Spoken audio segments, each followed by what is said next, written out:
हालामनि रादाबाव बरायबाय। बेनिफ्राय आरो दुखुनांथाव मा थाबावगोन आंनि थाखाय बे जिउ मोनसेयाव। बे सारिखौ NLFनि गाहाय नेहाथारि एन फानजारिया बुंदों।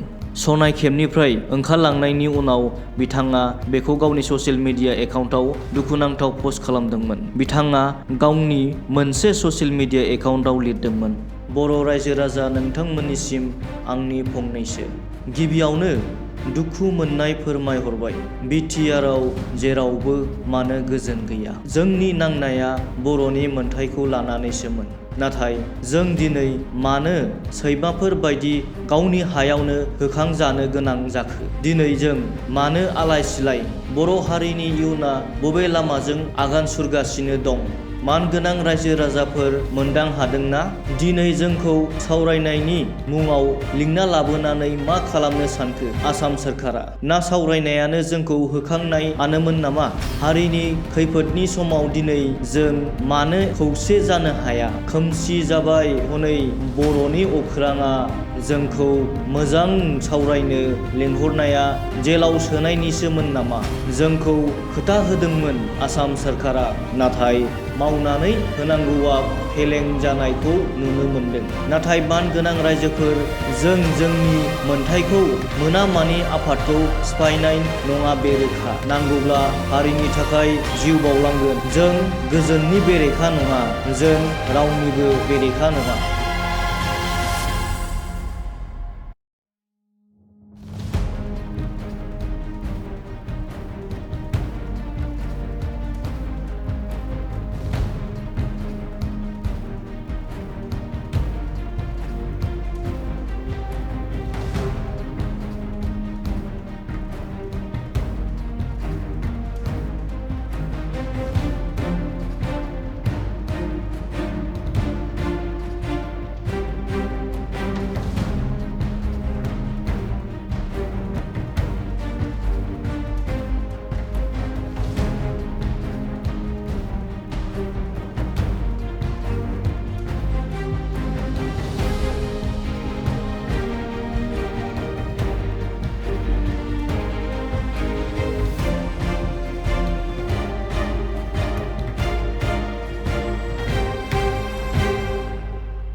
आरो आपडेटनि थाखाय हालामनि रादाबजों थाबाय था।